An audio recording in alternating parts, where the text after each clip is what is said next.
ورحمة الله.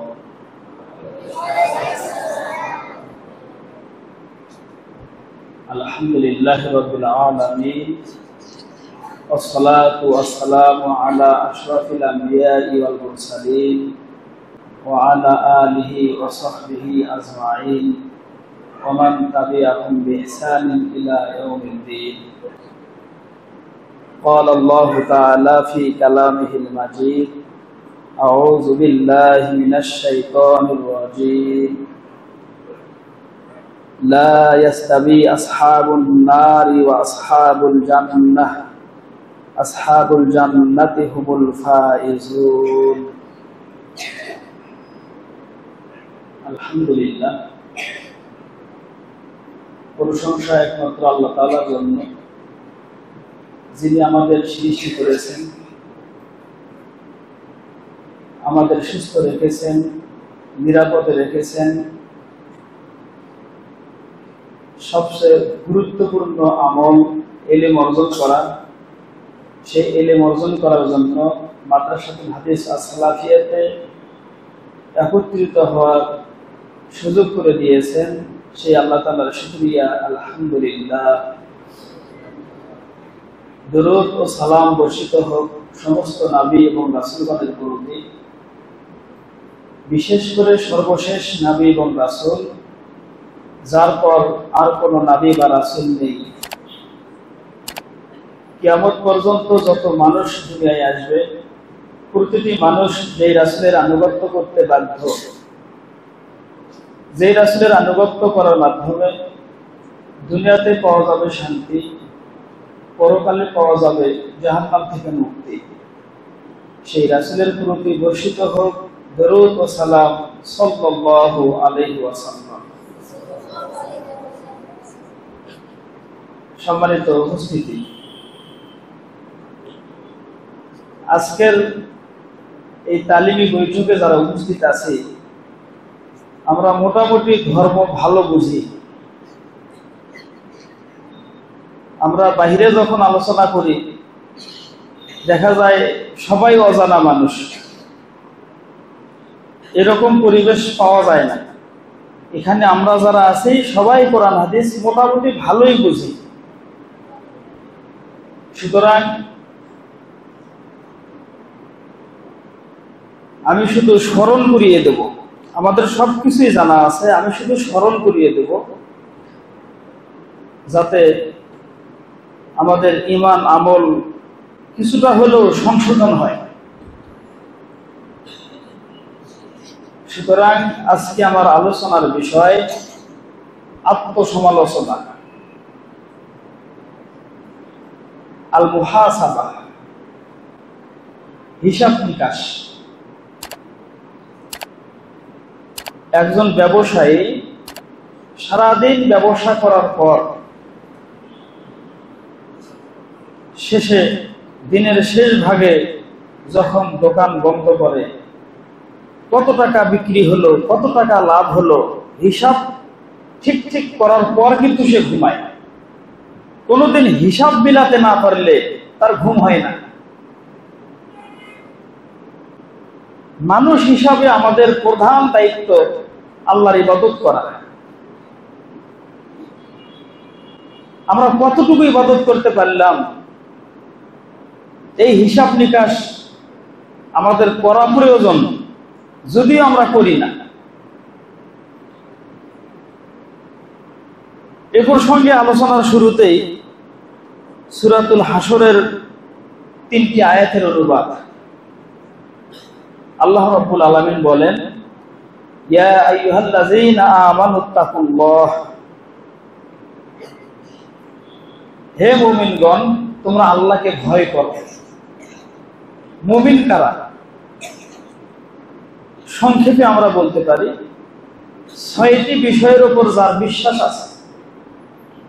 আল্লাহ তাআলাকে বিশ্বাস করে, আল্লাহ তাআলার ফেরেশতাদের উপর বিশ্বাস আছে, আল্লাহ তাআলা আসমানি যে কিতাবগুলি নাজিল করেছেন তার উপর বিশ্বাস আছে, যুগে যুগে অসংখ্য নবী রাসূল প্রেরণ করেছেন তাদের উপর বিশ্বাস আছে, কিয়ামত একদিন হবে এই বিশ্বাস আছে, ভাগ্যের ভালো এবং মন্দ এর প্রতিও বিশ্বাস আছে। এই 6টি বিশ্বাস যাদের ভিতরে আছে তাদেরকে মুমিন বলা হয়। তো আলহামদুলিল্লাহ আমাদের ভিতরে কিন্তু 6টি বিশ্বাস আছে। আমরা বিশ্বাস করি আল্লাহ একজন আছেন, তার কোনো শরীক নেই, তিনি আমাদের রেজেক দাতা, আমাদের হায়াত মউতের মালিক। আমরা সবাই এ বিশ্বাস করি। আল্লাহ তাআলার অসংখ্য ফেরেশতা আছেন, আমরা বিশ্বাস করি। আল্লাহ তাআলা অসংখ্য কিতাব নাজিল করেছেন, আমরা বিশ্বাস করি। আল্লাহ অসংখ্য নবী রাসূল প্রেরণ করেছেন, আমরা বিশ্বাস করি। কিয়ামত একদিন হবে, আমরা বিশ্বাস করি। ভাগ্যের ভালো মন্দ যা ঘটবে এটা পূর্ব লিখিত, এ বিশ্বাস আমাদের আছে। আমরাই মুমিন। আল্লাহ আমাদেরকেই বলেছেন ওয়াত্তাকুল্লাহ, তোমরা আল্লাহকে ভয় করো। তোমরা যারা মুমিন তোমরা আল্লাহকে ভয় করো। আল্লাহকে ভয় কিভাবে করবে? হুদাল লিল মুত্তাকিন, এই আয়াতের ব্যাখ্যা করতে গিয়ে অনেকগুলি মত এসেছে। হাসান বসরি রাহিমাহুল্লাহ উনি ছোট্ট একটা বাক্য ব্যবহার করেছেন, মুত্তাকি কারা? আল্লাযীনা তাকাউ মা হারামাল্লাহু আলাইহিম ওয়া আদাউ মা ফতারাযাল্লাহু আলাইহিম। আল্লাহ রাব্বুল আলামিন যেই সমস্ত কাজ নিষেধ করেছেন, হারাম করেছেন, এই কাজগুলি এড়িয়ে চলে, বাদ দেয়, দূরে থাকে। এবং আল্লাহ তাআলা যেই সমস্ত আমল ফরজ করেছেন এই ফরজগুলি আদায় করে। মুত্তাকি সম্পর্কে অনেকেই অনেক কথা বলেছেন, তবে হাসান বসরি রাহিমাহুল্লাহ ব্যাখ্যা করেছেন যে ব্যক্তি আল্লাহর হারামগুলি বাদ দেয়, পরিত্যাগ করে এবং আল্লাহ তাআলা যেগুলি ফরজ করেছেন সেগুলি আদায় করে, এই দুটি গুণ যার ভেতর পাওয়া যাবে তার নাম মুত্তাকি। আল্লাহ আমাদের বলেছেন, মুমিনদেরকে বলেছেন তোমরা আল্লাহকে ভয় করো। হাসান বসরি রাহিমাহুল্লাহর ব্যাখ্যা অনুযায়ী আল্লাহ তাআলা যা যা হারাম করেছেন সেগুলি তোমরা ছেড়ে দাও। মিথ্যা কথা বলা হারাম, ওগুলি ছেড়ে দাও। চুরি করা হারাম, ওইগুলি ছেড়ে দাও। গীবত করা হারাম, ওগুলি ছেড়ে দাও। চুগলখুরি করা হারাম, ওগুলি ছেড়ে দাও। কাউকে তাচ্ছিল্য করা হারাম, এগুলি ছেড়ে দাও। এভাবে যত হারাম আছে ওই হারামগুলি আগে ছাড়তে হবে। আর 2 নম্বর, আল্লাহ তাআলা যা ফরজ করেছেন সেই ফরজগুলি আমাদের বাস্তবায়ন করতে হবে। সালাত ফরজ, আমাদের 5 ওয়াক্ত সালাত আদায় করতে হবে। সামর্থ্যবান যাকাত ফরজ, তাদের যাকাত আদায় করতে হবে। যারা উমরা হজ করার সামর্থ্য আছে তাদেরকে হজ উমরা ইত্যাদি করতে হবে। এভাবে যত ফরজ এগুলি আদায় করতে হবে। তাহলে হারাম ছাড়তে হবে, ফরজগুলি বাস্তবায়ন করতে হবে। এরপর আল্লাহ তাআলা বলেন ওয়াল তানজুর নাফসুম মা কদ্দামাত লিগাদ, প্রতিটি মানুষ যেন লক্ষ্য করে আগামীকালের জন্য সে কি পাঠিয়েছে। কার মরণ কোন দিন, কোন সময়ে, কোন জায়গায়, কোন পদ্ধতিতে হবে, এই ইলমটা একমাত্র আল্লাহ তাআলার কাছে আছে এবং এটা পূর্ব লিখিত। এই সিদ্ধান্ত আগেই হয়েছে, যার মরণ যেদিন, যেই জায়গায়, যেই সময়ে, যেই পদ্ধতিতে লেখা আছে, তার মরণ সেই দিন, সেই জায়গায়, সেই সময়ে, সেই পদ্ধতিতেই হবে। একটুও কম বেশি হবে না, সামান্য কম বেশি হবে না। আজকে আমরা এখানে আছি, আমি দাঁড়িয়ে কথা বলছি, হতে পারে কথা বলতে বলতে আমার মরণ হবে। আজকে যদি আমার মরণ হয়, আগামীকাল আমি কবরে থাকবো। আগামীকালের জন্য আমি কি প্রস্তুত করে রেখেছি? তোমরা এখানে এতগুলি ছাত্র বসে আছো, আগামীকাল তোমরা জীবিত থাকবে এই নিশ্চয়তা তোমাদের আছে? নেই। এই যে কয়েকদিন আগে ঢাকায় একটা বিমান বিধ্বস্ত হল, স্কুলের ওপর কতগুলো ছাত্র মারা গেল, ছোট্ট ছোট অসংখ্য ছাত্র মারা গিয়েছে। ওরা কি জানতো আজকে আমাদের মরণ হবে? জানতো না। 2014 সালে কুয়ালালামপুর থেকে একটা বিমান প্রায় 400 যাত্রী নিয়ে আকাশে উড়ল। ঘন্টাখানিক পর ওই বিমানের আর খোঁজ নেই। এতগুলো যাত্রী কোথায় গেল, এত বড় বিমান কোথায় গেল, আজ পর্যন্ত কেউ জানে না। নাই, ওরা নাই, পৃথিবীতেই নাই। কি হয়েছে আল্লাহ তাআলা ভালো জানেন। তো এভাবে প্রতিদিন, প্রতিটি মুহূর্তে কত মানুষ যে মারা যাচ্ছে তা হিসাব করে শেষ করা যাবে না। তবে মিডিয়ার কল্যাণে আমরা বর্তমানে খবরগুলি খুব সহজে পাচ্ছি। প্রতিটি মুহূর্তে মানুষ বিভিন্ন সামান্য সামান্য কারণেই মারা যাচ্ছে। তা আজকে যদি তোমার বা আমার মরণ হয়, আগামীকাল কবরে থাকবো, ওই কবরের জন্য আমি কি পাঠিয়েছি এটা দেখা আমার দায়িত্ব। এই কথাই আল্লাহ তাআলা বলেছেন, ওয়াল তানজুর নাফসুম মা কদ্দামাত লিগাদ। প্রতিটি মানুষ যেন লক্ষ্য করে, প্রতিটি মানুষ যেন খেয়াল করে, সব সময় যেন ভাবে আজকে যদি আমার মরণ হয়, আগামীকালের জন্য আমি কতটুকু আমল অগ্রিম পাঠিয়েছি, এটা দেখা আমাদের দায়িত্ব। আবার আল্লাহ তাআলা বলেন, আত্তাকুল্লাহ, তোমরা আল্লাহকে ভয় করো। ইন্নাল্লাহা খাবীরুম বিমা তা'মালুন, তোমরা যাই করো না কেন আল্লাহ তাআলা খবর রাখেন। আমাদের এমন কোনো কাজ নেই যা আল্লাহ তাআলা জানেন না। আমি প্রকাশ্যে করি আর গোপনে করি, জনসম্মুখে করি আর নির্জনে করি, দিনে করি আর রাতে করি, আমার ছোট বড় এমন কোনো কাজ নেই যেটা আল্লাহ দেখেন না, আল্লাহ জানেন না। আমাদের প্রতিটি কর্মের খবর আল্লাহ তাআলা জানেন। এরপর আল্লাহ তাআলা বলেন, ওয়ালা তাকুনু কাল্লাযিনা নাসুল্লাহ ফাআনসাহুম আনফুসাহুম, তোমরা তাদের মতো হইও না যারা আল্লাহকে ভুলে যায়, ফলে আল্লাহ তাআলা তাদেরকে আত্মভোলা করে দেন। যেই সমস্ত মানুষ আল্লাহকে ভুলে যায়, আল্লাহ রাব্বুল আলামিন তাদেরকে আত্মভোলা করে দেন, তারা নিজেদেরকেও চেনে না। তাদের মতো তোমরা হইও না। উলাইকা হুমুল ফাসিকুন, তারা ফাসিক। যারা আল্লাহকে ভুলে যায়, আল্লাহ তাদেরকে আত্মভোলা করে দেয়, এই লোকগুলি ফাসিক, তোমরা তাদের মতো হইও না। এবার আল্লাহ তাআলা বলেছেন, লা ইয়াস্তাবি আসহাবুন নার ওয়া আসহাবুল জান্নাহ, জান্নাতি আর জাহান্নামীরা সমান নয়। যারা জান্নাতি আর যারা জাহান্নামী এরা সমান নয়, অনেক পার্থক্য। কেমন পার্থক্য?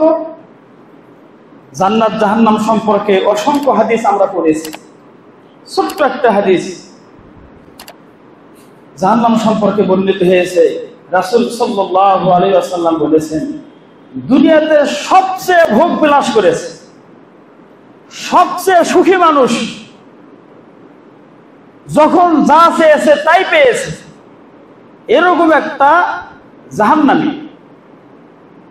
আল্লাহ রাব্বুল আলামিন প্রথমত তাকে জাহান্নামে দিয়েই বের করবেন, জাহান্নামে দিয়ে আবার বের করবেন। সামান্য সময় শুধু জাহান্নামে পাঠাবেন, আবার বের করে আনবেন। এরপর বলবেন, বান্দা তুমি জীবনে কখনো সুখ বা আরাম আয়েশ ভোগ করেছো? লোকটা সারা জীবন সুখে ছিল, সারা জীবন আরামে ছিল, দুনিয়ার সবচেয়ে সুখী মানুষ যারা, তাদের অন্তর্ভুক্ত ছিল। সামান্য সময় জাহান্নামে থাকার কারণে সারা জীবনের সুখ শান্তির কথা ভুলে যাবে। সে বলবে, আল্লাহ তোমার কসম করে বলছি, সুখ কি জিনিস, আরাম কি জিনিস। অথচ লোকটা সারা জীবন সুখেছে, সারা জীবন সুখে থাকার পরেও সামান্য সময় জাহান্নামে থেকে সারা জীবনের সুখের কথা ভুলে যাবে। তাহলে জাহান্নাম কত কঠিন জায়গা, কত ভয়াবহ জায়গা। আর জান্নাতীদের ব্যাপারে আল্লাহ তাআলা বলেছেন, এই দুনিয়ার সবচেয়ে দুঃখী মানুষ, বিভিন্ন বালা মুসিবত বিপদ আপদ থেকেই থাকতো, এরকম একটা জান্নাতি দুঃখী মানুষ আল্লাহ তাআলা তাকে প্রথমত জান্নাতে দিয়ে আবার বের করে আনবেন, জান্নাতে পাঠাবেন, আবার বের করে এনে আল্লাহ তাকে বলবেন, তুমি কি জীবনে কখনো কষ্ট করেছো? লোকটা সারা জীবন কষ্ট করেছে, সামান্য সময় জান্নাতে থাকার কারণে সে বলবে, আল্লাহ তোমার কসম করে বলছি, কষ্ট কি জিনিস, আমি তো কষ্ট বুঝি না। সারা জীবন কষ্ট করেছে, সামান্য সময় জান্নাতে থাকার কারণে সব কষ্টের কথা ভুলে যাবে, এর নাম জান্নাত। তাহলে জান্নাত আর জাহান্নাম এক হবে? আল্লাহ তাআলা বলেছেন, আ'দাতু লিইবাদিয়াস সালিহিন, আমি আমার সৎ বান্দাদের জন্য জান্নাতে এত নিয়ামত প্রস্তুত করে রেখেছি, মা লা আইনুন রাত, কোন চক্ষু কোনদিন দেখে নাই, ওয়ালা উযুনুন সামিআত, কোন কান কোনদিন এত দামি গল্পও শোনে নাই, ওয়ালা খাতারা আলা কলবি বাশার, কোন মানুষের অন্তর কোনদিন কল্পনাও করতে পারে নাই যে এত সুখ শান্তি থাকতে পারে। জান্নাতে আল্লাহ তাআলা এত সুখ শান্তি রেখেছেন, কোন মানুষ চোখ দিয়ে দেখে নাই, কান দিয়ে শোনে নাই, অন্তর দিয়ে কোনোদিন কল্পনাও করতে পারে নাই যে এত সুখ থাকতে পারবে। এর নাম জান্নাত। তাহলে জান্নাত আর জাহান্নাম সমান? আল্লাহ বলেন জান্নাত আর জাহান্নাম সমান নয়। এরপর আল্লাহ তাআলা বলেন ওয়াসাবুল জান্নাত হুমুল ফাইজুন, যারা জান্নাতি এরাই তো সফল কাম। সফল কাম কি? আল্লাহ রাব্বুল আলামিন যাকে জাহান্নাম থেকে রক্ষা করবেন, জান্নাতে প্রবেশ করাবেন, সেই হলো প্রকৃত সফল। দুনিয়াতে জায়গা জমি বাড়ি ঘর টাকা পয়সা এগুলি সফলতার মাপকাঠি নয়, এগুলি সাময়িক, এগুলি ক্ষণস্থায়ী। আমি দুনিয়াতে চিরজীবন থাকবো না, দুনিয়াটাই তো থাকবে না, এই দুনিয়াটাই থাকবে না, দুনিয়া ধ্বংস হয়ে যাবে। সুতরাং দুনিয়ার সফলতা প্রকৃত সফলতা নয়। প্রকৃত সফলতা হলো জান্নাতের সফলতা। ওই জান্নাত পেতে হলে আমাদের মুহাসাবা করতে হবে, আমার হিসাব নিকাশ আমাকে করতে হবে। দুনিয়াতে স্বাধীন মতো চলে ইচ্ছা মতো চলাফেরা করে পরকালে শান্তি পাওয়া যাবে না। পরকালে সুখ পেতে হলে দুনিয়াতে কষ্ট করতে হবে। আরেকটি হাদিসের অনুবাদ, শাদ্দাদ ইবনে আওস রাদিয়াল্লাহু তাআলা আনহু বলেন রাসূল সাল্লাল্লাহু আলাইহি ওয়াসাল্লাম বলেছেন আল কাইয়িসু মান দানা নাফসাহু ওয়া আমিলা লিমা বাদাল মাউত। সবচাইতে চালাক হলো ওই মানুষ যে নাফসের হিসাব নেয় এবং মরণের পরে কি হবে সেজন্য আমল করে। সবচাইতে চালাক যে নাফসের হিসাব নেয় এবং মৃত্যুর পরের জগতের জন্য ভালো আমল করে। নাফসের হিসাব কিভাবে নিবে? তিরমিজি রাহিমাহুল্লাহ বলেন হাসাবা নাফসাহু ফিদ দুনিয়া ক্বাবলা ইউহাসাবা ইয়াউমাল কিয়ামাহ। কিয়ামতের দিন আল্লাহ তাআলা তার হিসাব নেবেন। আল্লাহ হিসাব নেওয়ার আগেই দুনিয়াবি জীবনে নিজের হিসাব নিজে নেয়, নিজের হিসাব নিজেই নেয়। আমি মুসলমান, আল্লাহ তাআলার নিকট আত্মসমর্পণ করেছি। আমার উপর দায়িত্ব ছিল ফজরে জামাতে সালাত আদায় করা। আমি কি পারছি জামাতে সালাত আদায় করতে? যদি না পারি, কেন পারলাম না? জোহরের সালাত আমি কি জামাতে আদায় করতে পারছি? পারছি, কিন্তু 2 রাকাত ফেল। কেন 2 রাকাত আমার ফেল হলো? আমি কেন 2 রাকাত জামাতের সাথে পেলাম না? আসরের সালাতের টাইম হলো, আমি কি তাকবীর উলা সহ আসরের সালাত আদায় করছি? যদি না করি, কেন পারলাম না? এভাবে প্রথমত আল্লাহর ফরজ ইবাদতগুলি, যেগুলি আল্লাহ তাআলা আমাদের জন্য ফরজ করে দিয়েছেন, আমাকে দৈনিক হিসাব করতে হবে। কেন আমার এই ফরজটা যথাযথভাবে আদায় হলো না? কেন আমার সালাত মিস গেল? আমরা ছাত্র মানুষ, আমাদের প্রথমত সালাত, যখন আমরা বড় হব, সংসার করব, আরো অনেক দায়িত্ব আমাদের উপর আসবে। এখানে আমাদের প্রথমত দায়িত্ব হবে 5 ওয়াক্ত সালাত আমি সঠিকভাবে আদায় করতে পারলাম না। এই হিসাব আমাকে প্রত্যেকদিন করতে হবে। কেন আমার একটা সালাত মিস গেল? কেন আমার একটা রাকাত মিস গেল? ওমর ফারুক রাদিয়াল্লাহু তাআলা আনহু, ইসলামের দ্বিতীয় খলিফা ওমর ফারুক রাদিয়াল্লাহু তাআলা আনহু একদিন 1 ওয়াক্ত সালাত জামাতে মিস যায়, জামাতে পান না। বিশেষ কোনো কারণে 1 ওয়াক্ত সালাত জামাতের সাথে পাননি। এই যে তার আমলের একটা ঘাটতি, এই ঘাটতি পূরণ করার জন্য উনি তার একটা জমি আল্লাহর রাস্তায় সাদকা করে দিলেন। সুবহানাল্লাহ, যে আমি জামাতের সাথে সালাত আদায় করতে পারি, আমার একটা ওয়াক্ত সালাত কাজা হয়ে গেল, আমি জামাত পেলাম না, আমি তো মহা অন্যায় করলাম, বাঁচার উপায় কি? এজন্য অনুতপ্ত হয়ে একটা জমি আল্লাহর রাস্তায় দান করে দিলেন।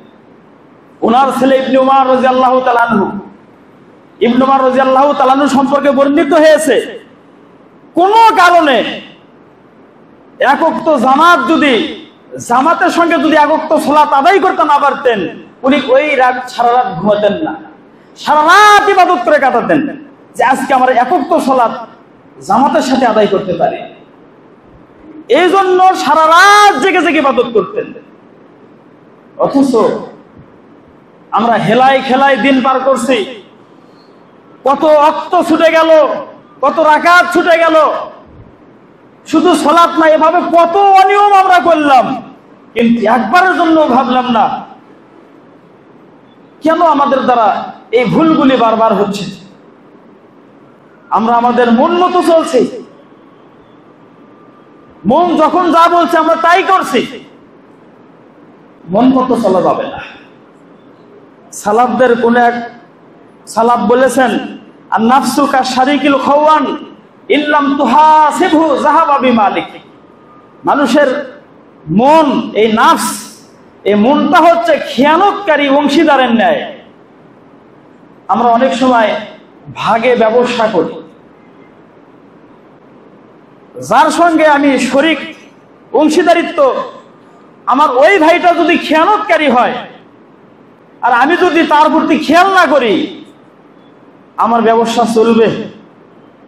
দেখতে দেখতে দেখতে দেখতে ব্যবসার টাকা পয়সা মাল সম্পদ সব খেয়ে শেষ করে দিবে।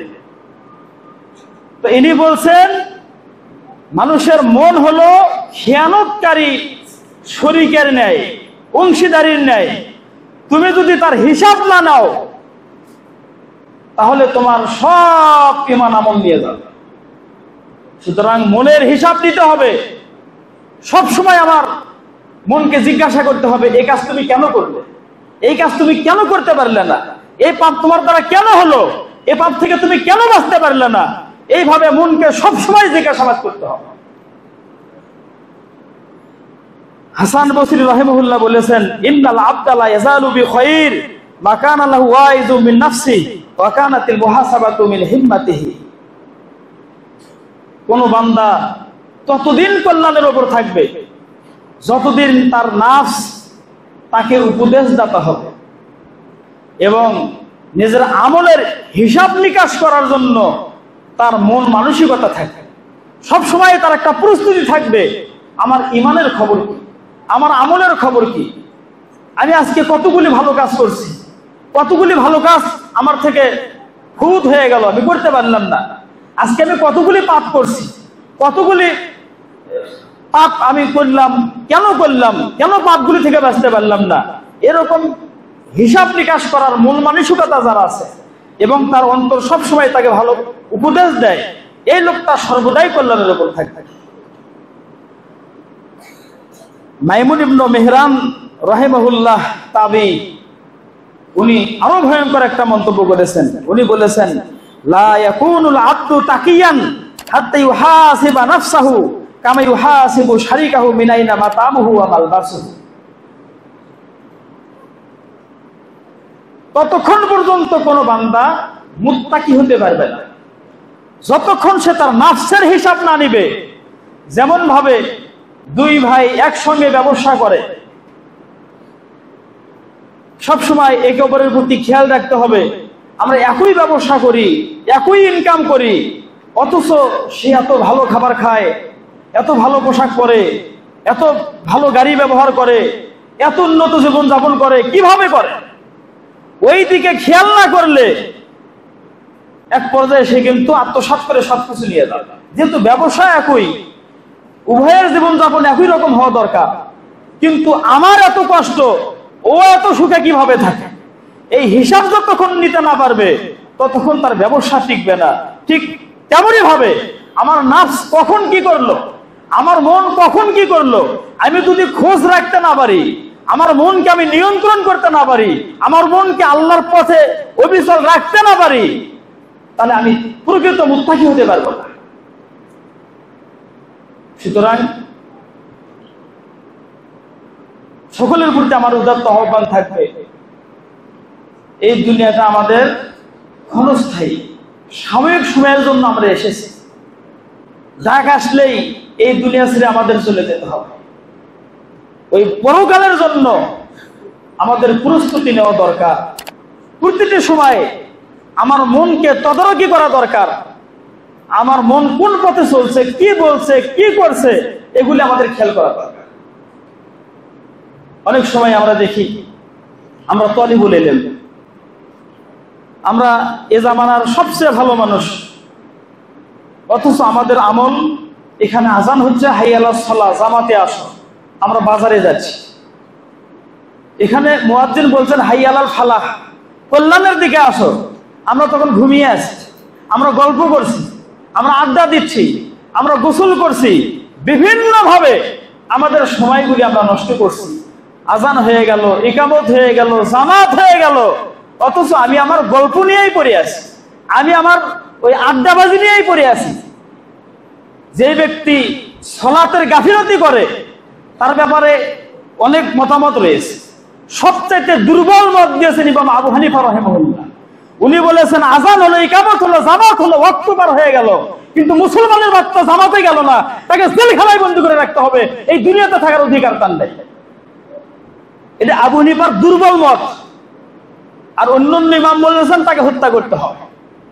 আল্লাহর দোয়া রিজিক ভোগ করে, আল্লাহর দোয়া আলো বাতাস গ্রহণ করে, আল্লাহর দোয়া অক্সিজেন গ্রহণ করে, আল্লাহর জমিনে চলাফেরা করে, আল্লাহর অসংখ্য নিয়ামত ভোগ করে, অথচ আল্লাহর জন্য জামাতে যায় না, এই দুনিয়ায় থাকার অধিকার নাই, তাকে হত্যা করতে হবে। কঠিন কঠিন, খুব কঠিন ব্যাপার। দুর্ভাগ্য আমাদের, আমরাই তালিবুল ইলম, আমরাই এ জামানার শ্রেষ্ঠ মানুষ, অথচ আমরা সালাতের খবর রাখি না, আমাদের আমলের খবর আমরা রাখি না। আমাদের আকাবের আমর ইবনুল আস রাদিয়াল্লাহু তাআলা আনহু, ইবনু শামাসাহ আল মাহরি রাহিমাহুল্লাহ বলেন, আমর ইবনুল আস রাদিয়াল্লাহু তাআলা আনহু যখন অসুস্থ হল, আমরা তাকে দেখার জন্য গেলাম। আমরা যখন তাকে দেখার জন্য গেলাম, আমাদেরকে দেখে আমর ইবনুল আস রাদিয়াল্লাহু তাআলা আনহু মুখটা ঘুরিয়ে নিলেন, দেওয়ালের দিকে মুখ করে দীর্ঘ সময় কান্নাকাটি করলেন, দীর্ঘ সময় কান্নাকাটি করলেন, কান্না আর থামে না। উনি সাহাবী, সাধারণ সাহাবী না, অনেক সম্মানিত সাহাবী। আমর ইবনুল আস রাদিয়াল্লাহু তাআলা আনহু বলেন, আল্লাহর নবী যখন আমাদের সামনে বক্তব্য দিতেন, বারবার আমার দিকে তাকাতেন, বারবার আমার দিকে তাকাতেন। আমি বুঝতে পারি আল্লাহর নবী আমাকে খুব ভালোবাসেন, এজন্য বারবার আমার দিকে তাকাতেন। সেই আমর ইবনুল আস রাদিয়াল্লাহু তাআলা আনহু তার মৃত্যুর সময় কান্নাকাটি করছেন। তার দীর্ঘ কান্নাকাটি দেখে তার ছেলে তাকে বলছেন, আব্বা, আল্লাহর নবী তো আপনাকে অনেক সুসংবাদ দিয়েছেন, আপনি এভাবে কান্না করছেন কেন? এত দীর্ঘ সময় কান্না করার কারণ কি? আল্লাহ তো আপনাকে জান্নাত দিবেন, আল্লাহর নবী আপনাকে অনেক সুসংবাদ দিয়েছেন এরকম। তখন আমর ইবনুল আস রাদিয়াল্লাহু তাআলা আনহু মুখটা ঘুরিয়ে তাদেরকে বললেন, শোনো, আমার জীবনের 3টি স্তর রয়েছে। আমার জীবনের প্রথম স্তরটা ছিল খুব খারাপ। আমি আল্লাহর নবীকে সবচেয়ে বেশি ঘৃণা করতাম। আমি যদি আল্লাহর নবী সাল্লাল্লাহু আলাইহি সাল্লামকে আলাদা আমার সুবিধা মতো পেতাম, আমি একেবারে হত্যা করতাম। আমি এত খারাপ ছিলাম। ওই সময় আমার মরণ হলে নিশ্চিত আমি জাহান্নামী হতাম। আমার জীবনের দ্বিতীয় স্তর হলো, ইসলামটা আমার কাছে এক পর্যায়ে খুব পছন্দনীয় হয়ে গেল। আমি ইসলাম গ্রহণ করার জন্য আল্লাহর নবীর কাছে আসলাম, এসে বললাম, হে আল্লাহ রাসূল সাল্লাল্লাহু আলাইহি ওয়াসাল্লাম, আপনার হাতটা প্রসারিত করুন, আপনার হাতে হাত রেখে আমি ইসলাম গ্রহণ করব এবং আনুগত্যের বায়াত করব। আল্লাহ রাসূল সাল্লাল্লাহু আলাইহি ওয়াসাল্লাম ডান হাতটা এগিয়ে দিলেন। এবার আমর ইবনুল আস রাদিয়াল্লাহু তাআলার হাতটা গুটিয়ে নিলেন। আল্লাহ নবী সাল্লাল্লাহু আলাইহি ওয়াসাল্লাম বললেন, কি ব্যাপার, হাত কেন গুটিয়ে নিলেন? তখন আমর ইবনুল আস রাদিয়াল্লাহু তাআলা বলছেন, আমার একটা শর্ত আছে, আমি ইসলাম গ্রহণ করব, তবে আমার একটা শর্ত আছে। এবার রাসূল সাল্লাল্লাহু আলাইহি ওয়াসাল্লাম বললেন, কি শর্ত? আমর ইবনুল আস রাদিয়াল্লাহু তাআলা বলছেন, আমি তো জীবনে বহু পাপ করেছি, অনেক অন্যায় করেছি, ইসলাম গ্রহণ করলে আমার পাপ কি ক্ষমা হবে? এবার রাসূল সাল্লাল্লাহু আলাইহি ওয়াসাল্লাম তাকে বললেন, আমা আলিমতা আন্নাল ইসলাম ইয়াহদিমু মা কানা ক্বাবলাহু ওয়া আন্নাল হিজরাতা তাহদিমু মা কানা ক্বাবলাহা ওয়াল হাজ্জু ইয়াহদিমু মা কানা ক্বাবলাহা। 3টি ভালো আমল রয়েছে, যে এই তিনটি ভালো আমলের কোন একটা করলে অতীতের সব পাপ ক্ষমা হয়। এক নাম্বার, আমর ইবনুল আস, তুমি কি জানো না যে ব্যক্তি ইসলাম গ্রহণ করে, ইসলাম গ্রহণ করার কারণে তার অতীতের সব পাপ ক্ষমা হয়ে যায়? তুমি কি জানো না যে ব্যক্তি হিজরত করে, হিজরত করার কারণে তার অতীতের সব পাপ ক্ষমা হয়ে যায়?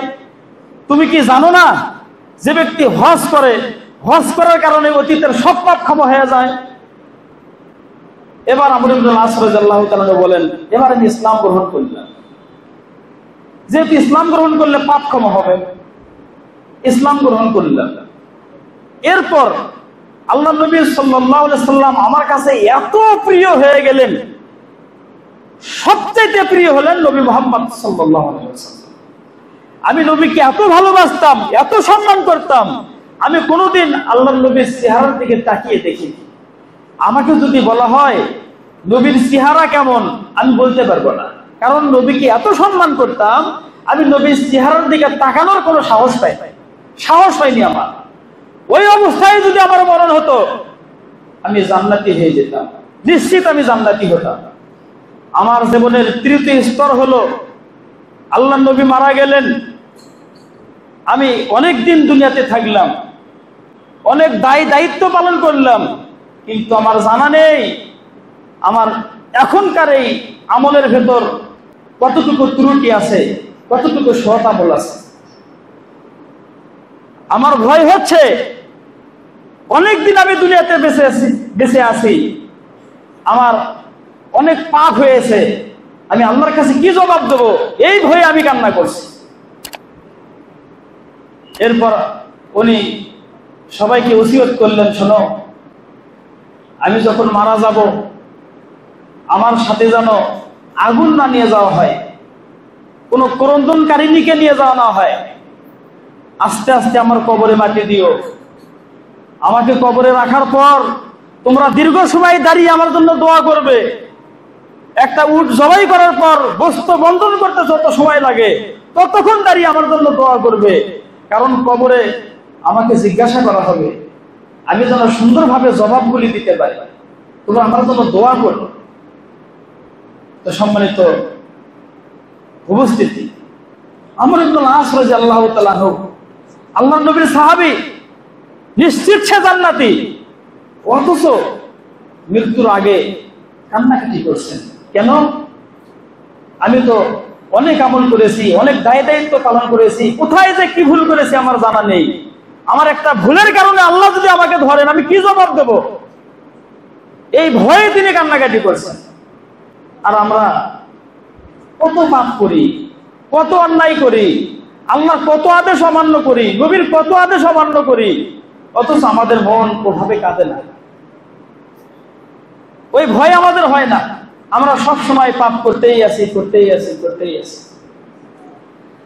হানজালা আল উসাইদি রাদিয়াল্লাহু তাআলা আনহুর একটি ঐতিহাসিক ঘটনা। হানজালা আল উসাইদি রাদিয়াল্লাহু তাআলা আনহু একদিন আবু বকর সিদ্দিক রাদিয়াল্লাহু তাআলা আনহুর পাশ দিয়ে যাচ্ছেন, তিরমিজিতে হাদিসটি এসেছে, কান্না করতে করতে যাচ্ছেন।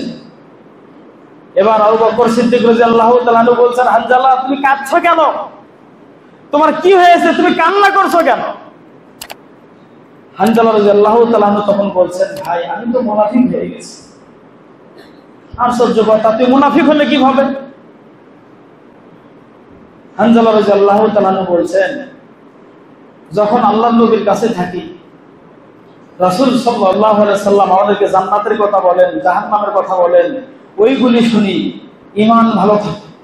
তখন আমরা পরকালমুখী হই। যখন বাড়িতে আসি, স্ত্রী সন্তানের কাছে আসি, ক্ষেত খামারে আসি, তখন আমরা সব কিছু ভুলে যাই, তখন দুনিয়ামুখী হয়ে যাই।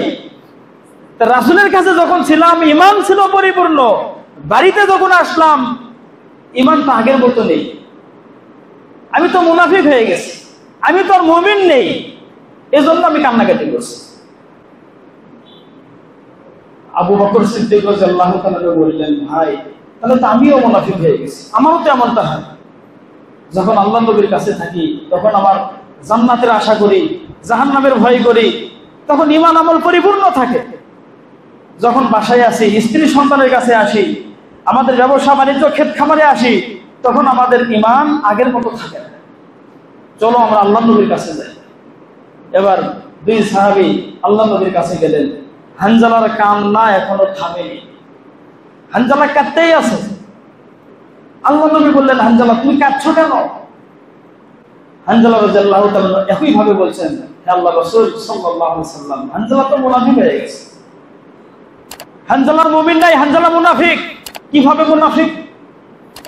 যখন আপনার কাছে থাকি, জান্নাতের আলোচনা শুনি, জান্নাতের আশা জাগে, জাহান্নামের বক্তব্য শুনি, জাহান্নামের ভয় লাগে, তখন পাপ থেকে দূরে থাকি, দুনিয়া বিমুখ হই, আমরা পরকালমুখী হই।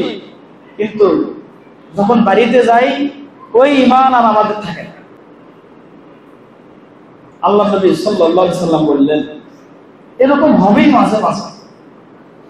আমার কাছে থাকা অবস্থায় তোমাদের ঈমান যেমন সবসময় যদি সেরকম থাকতো, তাহলে রাস্তায় ঘাটে বিছানায় ফেরেশতারা এসে তোমাদের সাথে বসা থাকতো।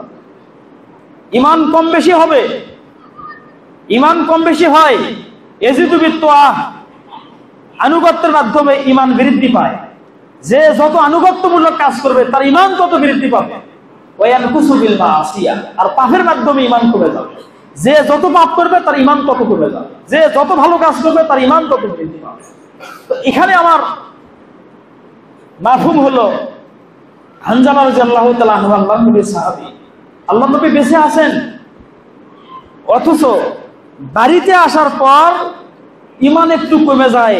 এটুকুর জন্য কত অনুতপ্ত, কত লজ্জিত, উনি কান্না করছেন, কান্না শুরু করছেন। আমরা যারা আছি, আল্লাহর ভয়ে আমাদের চোখের পানি কোনোদিন বের হয়েছে? এখন তো জামাত আমার মিস হয়ে গেল, এজন্য কোনোদিন কান্না করেছি? একদিন কোরআন তেলাওয়াত করতে পারিনি, এজন্য কোনোদিন কান্না করেছি? কোনোভাবে একটা পাপ হয়েছে, এজন্য কি অনুতপ্ত হয়ে লজ্জিত হয়ে কান্না করেছি? করিনি। চোখের পানি আমরা কোনোদিন বের করি। অথচ আল্লাহর নবী সাল্লাল্লাহু আলাইহি সাল্লাম বলেছেন, লা ইয়ালিজুন নার রাজুলুন বাকা মিন খাশিয়াতিল্লাহ।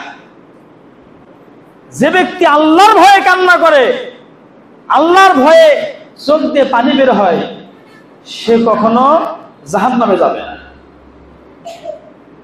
যেভাবে গাভীর দুধ দহন করার পর ওই দুধ আবার ওলানের ভেতর প্রবেশ করানো যায় না, ঠিক তেমনি যেই চোখ আল্লাহর ভয়ে কান্না করে, ওই লোক কখনো জাহান্নামে যাবে না। হানজালা রাদিয়াল্লাহু তাআলা আনহু কান্না করেছেন, সাহাবারা এভাবে কান্না করেছেন। উসমান রাদিয়াল্লাহু তাআলা আনহু যখন কবরের পাশে যেতেন, উনি তো জান্নাতি সাহাবী, আল্লাহর নবী উসমানকে জান্নাতের ঘোষণা আগেই দিয়েছেন যে উসমান তুমি জান্নাতি। অথচ উসমান রাদিয়াল্লাহু তাআলা আনহু কবরের পাশে গেলেই কান্নাকাটি করতেন। একবার জিজ্ঞাসা করা হলো, আপনি এভাবে কান্না করেন কেন? কবর দেখলে কান্না করেন কেন? উসমান রাদিয়াল্লাহু তাআলা তখন বলছেন, যখন কবরের পাশে যাই, আমার তখন মনে পড়ে যায় আখিরাতের প্রথম মঞ্জিল হলো কবর। এই কবরে যে ব্যক্তি রেহাই পাবে, পরবর্তীতে প্রতিটি স্তরে তার জন্য সহজ হবে। আর কবর যার জন্য কঠিন হবে, এখানে যে ব্যক্তি ঠেকে যাবে, যত সামনে যাবে তত বিপদে পড়বে। কবর দেখলে এই কথাগুলি মনে পড়ে, আমার ভয় হয়, আমি কি কবরে রেহাই পাবো? আমি কি কবরে জবাব দিতে পারবো? আমি কি কবরের স্তরটা পার হতে পারবো? এই মঞ্জিলটা কি আমি পার হতে পারবো? অথচ আমরা হেসে হেসে জীবনটা পার করে দিলাম।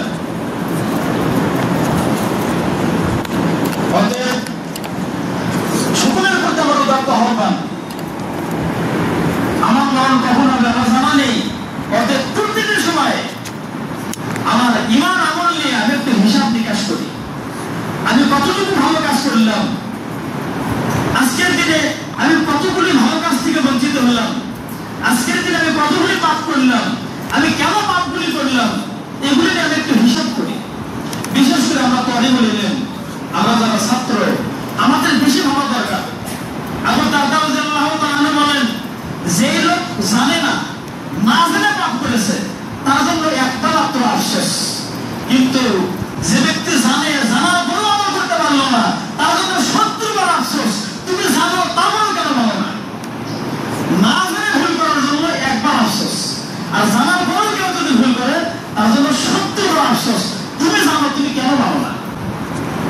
কিয়ামতের দিন প্রতিটি মানুষকে 5টি প্রশ্ন করা হবে। প্রতিটি প্রশ্নের উত্তর তাকে দিতে হবে, বাধ্য করা হবে। উত্তর না দেওয়া পর্যন্ত তার পা একটু নড়াতে পারবে না। প্রথম প্রশ্ন হবে আমাদের জীবন সম্পর্কে, এই জীবনটা আমরা কিভাবে কাটিয়েছি। 2 নম্বর প্রশ্ন হবে বিশেষ করে যৌবনকাল, এখানে আমরা যারা আছি আমরা সবাই কিন্তু প্রায় যুবক, এই যৌবনকাল আমরা কিভাবে কাটিয়েছি। 3 নম্বর কিভাবে আমি ইনকাম করেছি। 4 নম্বর কিভাবে আমি ব্যয় করেছি। 5 নম্বর আমি যেটুকু জানি সে অনুযায়ী কতটুকু আমল করেছি, আমার এলেম অনুযায়ী আমার আমল হয়েছে কিনা। আজকে আমরা যারা এখানে আছি আমরা সবাই জানি সালাত আদায় করতে হয়, অথচ সালাতের গাফিলতি আমাদের ভিতরে। আমরা সবাই জানি গীবত করা হারাম, অথচ সুযোগ পেলে আমরা গীবত করি। আমরা জানি চগলখুরি করা হারাম, সুযোগ পেলে আমরা চগলখুরি করি। বাবার সাথে খারাপ ব্যবহার করি, মায়ের সঙ্গে খারাপ ব্যবহার করি, ওস্তাদের সাথে খারাপ ব্যবহার করি, মুরব্বীদের সাথে খারাপ ব্যবহার করি। কত ভুল আমাদের, অথচ আমরা জানি এগুলি অন্যায়। জানার পরেও আমরা যে অন্যায়গুলি করছি এর হিসাব তোমাকে আমাকে দিতে হবে। কিভাবে দেবে? অতএব আসো, আল্লাহ আমাদের এলেম অর্জন করার তৌফিক দিয়েছেন, অতএব আমরা সে অনুযায়ী আমল করার চেষ্টা করি।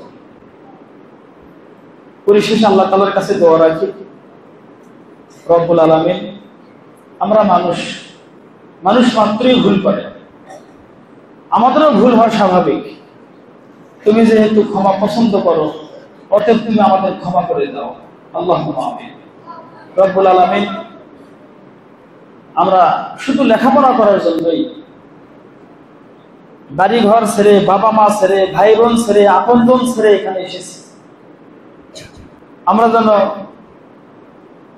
সময় কাজে লাগাতে পারি, আমরা যেন গাফেল না হই, উদাসীন না হই। প্রতিটি মুহূর্তকে আমরা যেন কাজে লাগাতে পারি, ভালো কাজে লাগাতে পারি। আল্লাহ সেই তৌফিক আমাদেরকে দাও। আল্লাহুম্মা আমিন।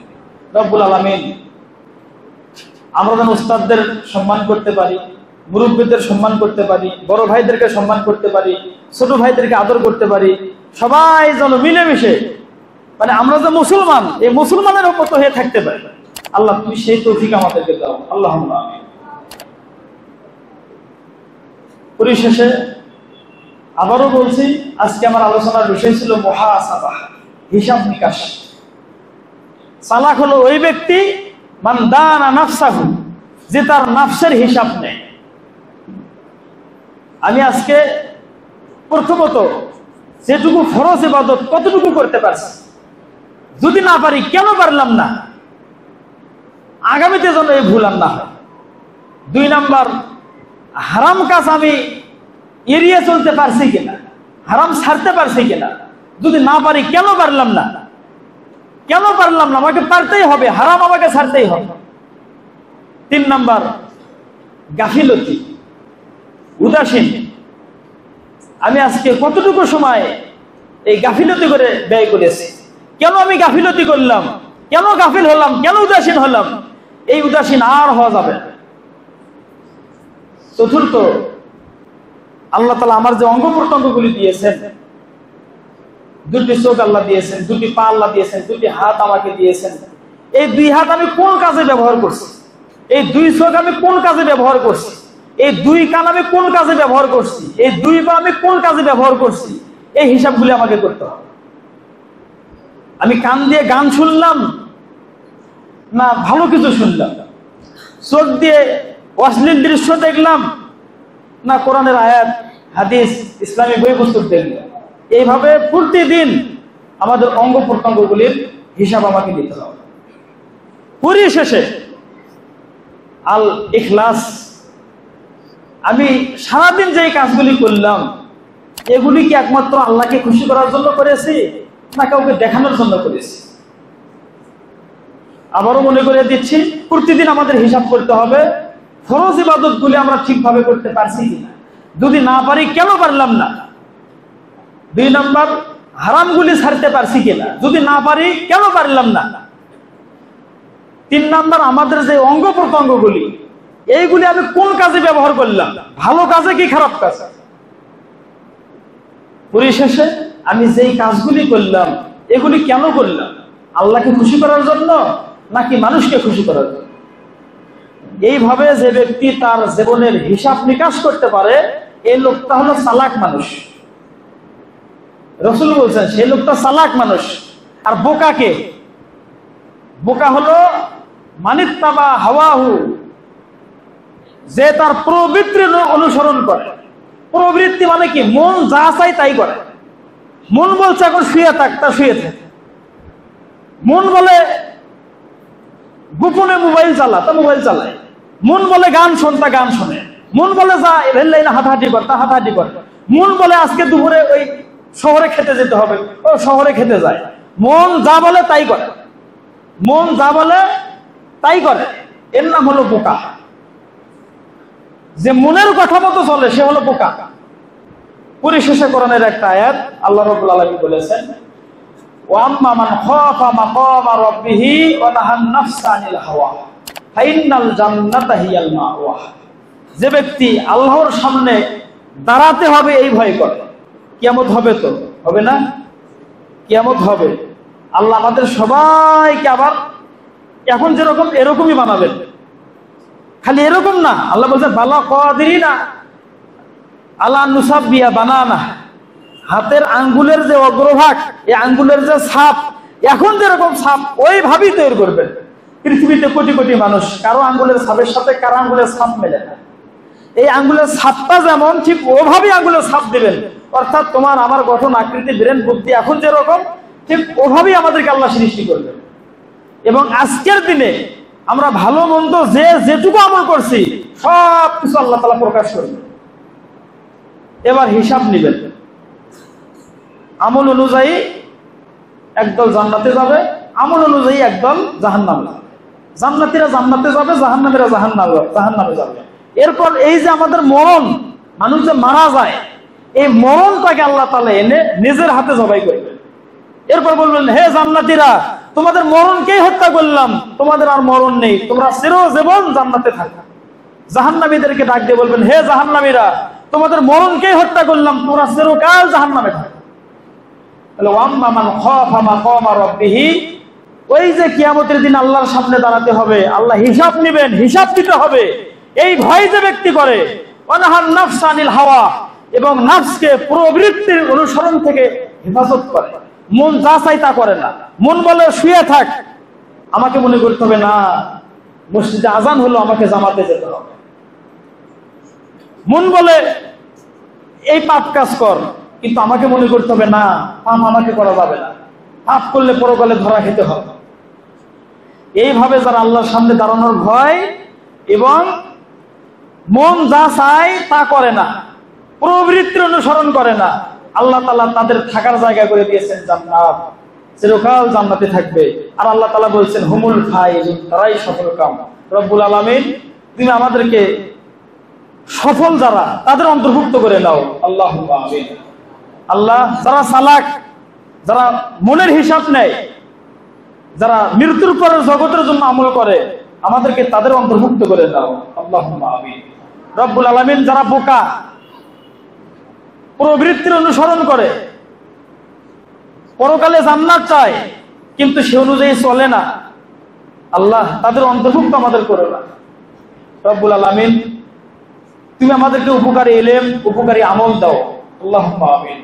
রব্বুল আলামিন, আমরা যতদিন বেঁচে আছি আমরা যেন কোরআন সুন্নাহ চর্চা করতে পারি, সে অনুযায়ী আমল করতে পারি, সেই কথাগুলো সমাজে প্রচার করতে পারি।